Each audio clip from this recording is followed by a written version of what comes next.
Allahumma anta rabbi la ilaha illa anta khalaqtani wa ana abduka wa ana ala ahdika wa wa'dika mastata'tu wa a'udzu bika min syarri ma sana'tu abu'u laka bi ni'matika alayya wa abu'u bi dzambi faghfirli fa innahu la yaghfirudz dzunuba illa anta. Hadirin kaum muslimin jamaah salat zuhur yang dirahmati dan dimuliakan oleh Allah Subhanahu wa taala. Alhamdulillah, puji dan syukur mari senantiasa kita panjatkan kepada Allah Subhanahu wa taala yang senantiasa mencurahkan rahmatnya, ridha-Nya kepada kita semua, terutama nikmat iman Islam, nikmat sehat dan kesempatan pada siang hari ini. Alhamdulillah kita bisa penuhi panggilan Allah taala melaksanakan salat zuhur secara berjamaah. Harapan dan doa kita mudah-mudahan aktivitas bekerja kita pada hari ini mendapatkan barokah dari Allah Subhanahu wa taala. Allahumma barik lana fi asma'ina wa quwwatina ma ahyaitana. Salawat dan salam mari kita sampaikan kepada uswah hasanah kita, teladan kita yang mulia, baginda Nabi Muhammad sallallahu alaihi wasallam. Mudah-mudahan salawat dan salam kita untuk beliau kelak pada yaumul akhir kita mendapatkan syafaatul uzma dari Rasulullah Muhammad sallallahu alaihi wasallam. Hadirin yang dirahmati dan dimuliakan oleh Allah taala, pada siang hari ini melanjutkan kajian kita dari bahasan kitab Nasahihul Ibad yang ditulis oleh Syekh An-Nawawi. Kita akan melanjutkan bahasan pada ucapan-ucapan yang mempercepat doa-doa dikabul oleh Allah Subhanahu wa taala. Qala An-Nawawi, berkata Imam An-Nawawi, min asbabi istijabati du'a, ada petunjuk dari baginda Rasulullah sallallahu alaihi wasallam, kata beliau, ada kalimat-kalimat yang apabila diucapkan oleh seseorang yang memohon kepada Allah Subhanahu wa taala, niscaya doa-doanya, hajat-hajatnya dimudahkan oleh Allah Subhanahu wa taala. Apa saja kalimat-kalimat itu, kata Syekh An-Nawawi? Yang pertama adalah disebutkan di dalam hadis Sunan At-Tirmidzi dan hadis Sahih Ibnu Hibban dari sahabat yang mulia Abdullah bin Buraidah dari ayahnya, qala Rasulullah sallallahu alaihi wasallam, adalah Rasulullah sallallahu alaihi wasallam sami'a rajulan yaqulu. Jadi satu ketika baginda Rasulullah SAW mendengar seorang laki-laki, ia berdoa dan bermohon kepada Allah dengan kalimat ini, Allahumma inni as'aluka bi anni ashhadu annaka antallah la ilaha illa anta al-ahadu as-samadu lam yalid wa lam yulad wa lam yakul lahu kufuwan ahad. Jadi baginda Rasulullah sallallahu alaihi wasallam mendengar seorang laki-laki ketika dia berdoa kepada Allah taala, dia mengucapkan kalimat yang mulia ini, Allahumma ya Allah, inni as'aluka, aku memohon kepadamu, bi anni ashhadu, aku bersaksi, annaka antallah, sesungguhnya engkau adalah Allah, la ilaha illa anta, tidak ada Tuhan selain engkau, al-ahadu, yang maha esa, as-samadu, yang tempat bergantung seluruh makhluk, lam yalid wa lam yulad wa lam yakul lahu kufuwan ahad, yang tidak melahirkan dan juga tidak dilahirkan, dan tidak ada satupun yang setara atau sama dengan Allah Subhanahu wa taala. Baginda Rasul ketika mendengar kalimat yang mulia ini diucapkan oleh sahabat tadi, apa kata beliau? Laqad sa'alallahu bismihil a'zam. Sungguh laki-laki tadi, kata beliau, memohon kepada Allah dengan ucapan yang terbaik, dengan nama-nama Allah yang mulia, atau sering kita sebut dengan Asmaul Husna. Laqad sa'allahu bismihil a'zam. Idza su'ila bihi a'ta wa idza du'iya bihi ajaba. Kata Rasulullah SAW, kalau ada orang yang memohon kepada Allah hajatnya dan doanya, dia ucapkan kalimat tadi terlebih dahulu, maka apa yang dia mohonkan diberi oleh Allah, dan apa yang menjadi doa-doanya diijabah oleh Allah Subhanahu wa taala. Imam Ibnu Hajar Al-Asqalani, ya, seorang ulama hadis dari kalangan mazhab Syafi'iyah, mengatakan kalimat yang mulia ini merupakan kalimat yang sangat dianjurkan oleh baginda Rasul dibaca ketika kita memiliki satu hajat. Ketika kita punya hajat, ketika kita punya satu permohonan, maka kalimat ini bisa dijadikan bentuk tawassul kepada Allah Ta'ala dengan nama-nama yang mulia. Karena kan salah satu tawassul yang diperbolehkan itu adalah bertawassul dengan Asma'ul Husna, walillahil asma'ul husna fad'uhu biha. Allah Ta'ala memiliki nama-nama yang baik, Asma'ul Husna yang mulia, fad'uhu biha. Maka berdoalah dengan menggunakan nama-nama yang mulia tadi. Kalau kalimatnya fadu itu kata perintah, Pak. Kalau kata perintah di dalam bahasa itu menunjukkan satu hal yang sangat dianjurkan, bahkan bisa konteksnya menjadi hal yang sangat wajib. Fad'uhu biha, karena kalimat perintah itu adalah biasanya menunjukkan apa? Sesuatu yang wajib, ada penekanan. Fad'uhu biha, maka sebaik-baik doa, kata para ulama, doa yang disebut di dalamnya Asmaul Husna. Dan itulah yang kemudian tadi kata Imam Ibnu Hajar Al-Asqalani, sesuatu yang menjadi sebab doa ini sangat dimuliakan oleh Allah Subhanahu wa taala. Kami ulangi sekali lagi kalimatnya, Allahumma inni as'aluka bi anni ashhadu annaka antallah al-ahad as-samad lam yalid wa lam yulad wa lam yakul lahu kufuwan ahad. Dari doa ini juga kita ambil satu pembelajaran, yaitu keutamaan daripada suratul Ikhlas, ya. Karena doa tadi ini mengutip dari apa, Pak? Dari surat Al-Ikhlas.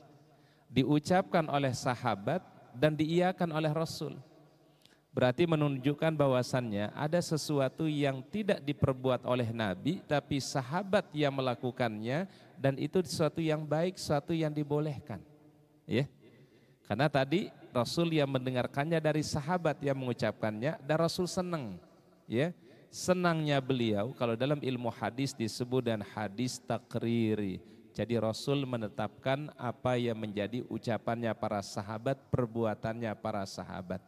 Jadi walaupun Rasul tidak mengucapkannya, Rasul tidak membacanya ya di awalnya, tapi karena mendengar sahabat tadi, kemudian ditakrirkan oleh baginda Rasulullah Sallallahu Alaihi Wasallam. Jadi ini adalah sesuatu yang baik yang itu dilakukan oleh para sahabat-sahabat di masa Rasulullah Sallallahu Alaihi Wasallam. Jadi sekali lagi sesuatu yang baru istilahnya itu tidak semua kemudian menjadi tercela. Ada hal-hal yang baru selama tidak bertentangan dengan konsep syariat, tidak bertentangan dengan akidah, maka itu sesuatu yang baik yang boleh diamalkan. Ya, seperti tadi riwayatnya seorang laki-laki membaca doa tadi dan Rasul mengiyakannya. Ini riwayat yang pertama yang disebutkan dalam hadis Ibnu Hibban dalam kitab sahihnya. Kemudian yang kedua, ya, ucapan yang kedua yang bisa mempermudah ya doa-doa diterima oleh Allah Subhanahu wa taala, yaitu menyebutkan di dalam surat Al-Baqarah ayat 163. Kami ulangi sekali lagi, di surat Al-Baqarah ayat 163 firman Allah taala, wa ilahukum ilahun wahidun la ilaha illa huwar rahmanur rahim. Kata Syekh An-Nawawi, ya, ini kalimat adalah kalimat yang mulia. Wa ilahukum ilahun wahid. Ketahuilah sesungguhnya ilah kalian itu adalah ilah yang satu. La ilaha illahu, tidak ada yang disembah atau tidak ada Tuhan yang disembah kecuali Dia Allah, Ar-Rahman Ar-Rahim, yang Maha Pengasih dan yang Maha Penyayang. Riwayatnya adalah di dalam hadis Imam At-Tirmidzi. Ini sanadnya sahih dari Rasulullah sallallahu alaihi wasallam. Baginda Rasulullah sallallahu alaihi wasallam memberikan satu petunjuk kepada kita apabila seseorang berdoa kepada Allah taala, atau dia bermohon kepada Allah, boleh disebut di dalam permohonannya, yaitu ayat tadi di surat Al-Baqarah 163. Kan ini sering biasanya di rangkaian wirid dan zikir ya Pak ya. Kan biasanya kalau kita ikuti zikir ya atau wirid, biasanya ayat ini sering diikuti Pak. Nah kita baru tahu jawabannya, ternyata ada petunjuknya dari baginda Nabi, ada sunnahnya dari baginda Nabi mengucapkan kalimat ini. Wa ilahukum ilahu wahidun, la ilaha illa huwar rahmanur rahim. Nah, biasa dibaca berikutnya apa? Ayat kursi biasanya, betul ya Pak ya? Ternyata ada dalilnya, ada dasarnya. Dan ini menjadi satu riwayat, kenapa kalimat ini menjadi mulia aja, menjadikan doa-doa itu dimudahkan oleh Allah untuk diijabah, karena diawali dengan kalimat tauhid, kalimat mengesahkan Allah. Jadi kalau kita simpulkan sebenarnya apa saja kalimat yang dimulai dengan kalimat la ilaha illallah atau di dalamnya ada kandungan kalimat tauhid, pasti kalimat itu merupakan kalimat yang terbaik Pak. Ya. Ini salah satu konsepnya kata Imam Nawawi, apa saja kalimat yang di dalamnya ada kalimat tauhid la ilaha illallah atau la ilaha illahu, pasti itu kalimat terbaik Pak.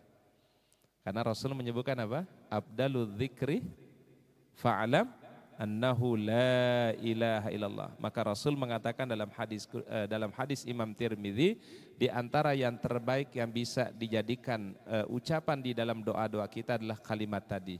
Wa ilahukum ilahu wahidun, la ilaha illa huwar rahmanur rahim. Dan di dalam kalimat ini juga sekaligus ada nama Allah. Ya. Nama Allah Ta'ala yaitu Ar-Rahman dan nama Allah Ta'ala yaitu Ar-Rahim. Nah di sini nanti para ulama ada berbeda pandangan ya, apa beda antara Ar-Rahman dan Ar-Rahim. Kan Ar-Rahman sering kita terjemahkan yang maha pengasih ya, Ar-Rahim yang maha penyayang. Di sini para ulama mengatakan, Imam Ibnul Qayyim Al-Jauzi mengatakan makna Ar-Rahman Ar-Rahim, sebagian ulama mengatakan maknanya sama, berarti sinonim. Kalau kita sebut Ar-Rahman berarti maknanya Ar-Rahim, kalau kita sebut Ar-Rahim maka maknanya adalah Ar-Rahman. Dua hal yang sama, penyebutannya adalah Rahman dan Rahim, itu maknanya yang sama. Karena diambil dari kata Rahima yarhamu rahmanan. Tapi pendapat yang kedua kata Imam Ibnul Qayyim Al-Jauzi, Rahman itu beda dengan Ar-Rahim. Di mana letak perbedaannya kata beliau? Kalau Ar-Rahman syamilun li jami'il makhluk. Jadi kalau kita menyebut kata Rahman berarti rahmat Allah meliputi segala sesuatu. Meliputi segala makhluk Allah. Tidak ada satupun makhluk yang ada di dunia ini, di alam semesta ini, dalam kehidupan ini, kalau tidak mendapatkan rahmat Allah. Semua dikasih oleh Allah Ta'ala. Ini disebut dengan Rahman. Syamilun li jami'il makhluk, ya, mencakup seluruh apa makhluk, mau baik, mau orang yang tidak baik, mau yang beriman, yang tidak beriman, yang soleh, ya, yang tidak mau taat kepada Allah, semua mendapatkan rahmat Allah. Ini karena Allah telah punya sifat namanya Rahman. Berarti Allah Ta'ala nggak beda-bedakan, ya. Bahkan sejahat-jahatnya manusia masih dikasih rezeki sama Allah. Seburuk-buruknya manusia masih dikasih kesehatan sama Allah. Ya, ini berarti rahmannya Allah Ta'ala. Lalu kata Imam Al-Qayyim Al-Jauzi berikutnya, kalau Ar-Rahim itu adalah maknanya penyayang khasun lil mu'minin. Allah Ta'ala khususkan lil mu'minin, bagi yang orang-orang yang beriman, yaumul qiyamah, kelak pada hari kiamat. Wujuhu yawma idzin nadhirah ila rabbiha nadhirah. Pada saat itu wajah mereka bercahaya, berseri-seri. Mereka menatap wajah Allah Subhanahu wa Ta'ala yang sangat indah. Dan ini Allah Ta'ala hanya berikan bagi orang-orang yang beriman. Sampai satu ketika baginda Rasul dengan para sahabat di Madinah pada saat itu sedang duduk ya di malam hari. Tiba-tiba pada malam hari itu ada purnama yang cahayanya begitu terang. Purnama biasanya muncul pada tanggal berapa Pak? 13, 14 dan 15 ya. Mungkin kita pernah dengar riwayat ini Pak. Rasulullah SAW sedang duduk dengan para sahabat di kota Madinah. Kemudian pada malam hari itu terjadi purnama. Apa kata beliau? Innakum tarawna rabbakum. Ya, nanti kalian akan menyaksikan Rabb kalian pada yaumul qiyamah sebagaimana halnya kalian melihat rembulan ini tanpa ada penghalang satu apapun, sabda baginda Rasulullah SAW. Dan ini nikmat yang luar biasa. Nikmat yang paling besar ya Allah Ta'ala berikan bagi orang-orang yang beriman kelak pada yaumul qiyamah, wujuhu yawma idin nadhirah ila rabbiha nadhirah. Wajah mereka bercahaya, wajah mereka berseri-seri, mereka menatap wajah Allah Subhanahu wa Ta'ala yang begitu indah. Dan ini nikmat Allah Ta'ala berikan khasun lil mu'minin, khusus bagi siapa Pak? Orang mukmin. Tidak diberikan pada yang lainnya, tidak dikasih kepada yang tidak beriman. Allah Ta'ala hanya berikan lil mu'minin. Maka Rahman kata Imam Al-Qayyim Al-Jauzi itu lebih umum ya, tetapi kalau Ar-Rahim adalah lebih spesifik, lebih khusus bagi orang-orang yang beriman kepada Allah dan mengimani risalah para nabi dan rasul yang diutus oleh Allah Subhanahu wa Ta'ala. Kemudian kalimat yang ketiga yang menjadi penyebab ya doa-doa mudah disegerakan oleh Allah Subhanahu wa Ta'ala, yaitu kalimat yang mulia, ya Hayyu ya Qayyum ya Dzal Jalali wal Ikram. Ya Hayyu ya Qayyum ya Dzal Jalali wal Ikram. Dalam satu hadis sahih baginda Rasul mengatakan, alidhu, perbanyaklah, rutinkanlah kata Nabi, ucapkan kalimat ya Hayyu ya Qayyum ya Dzal Jalali wal Ikram. Kan ini semua mengandung Asmaul Husna ya Pak ya. Ya Hayyu yang maha hidup ya. Ya Qayyum yang terus mengatur, ya Dzal Jalali yang memiliki keagungan, wal Ikram dan yang memiliki kemuliaan. Ketika dibaca kalimat ini di dalam doa-doa kita, insya Allah apa yang menjadi hajat dan doa kita mudah dikabul oleh Allah. Ada satu peristiwa di zaman Nabi para jamaah. Ada dulu peristiwa terjadi di tahun kedua Hijriah, namanya Perang Badar Pak. Perang apa Pak? Perang Badar. Ini terjadi di tahun kedua Hijriah setelah hijrahnya baginda Nabi SAW. Badar ini sebenarnya nama satu lokasi ya, jadi bukan nama perang sebenarnya atau bukan dijuluki nama sebuah perang, tidak, tetapi karena lokasinya di Badar maka disebut dengan perang apa? Badar ya. Ini masjid ini juga masjid apa namanya? Al-Badar ya. Nah, riwayatnya di dalam hadis itu dikatakan kenapa disebut wilayah ini Badar. Dulu di situ ada seorang laki-laki yang menggali sumur pertama kali, yang sampai sekarang ada sumurnya di lokasi namanya Sumur Badar.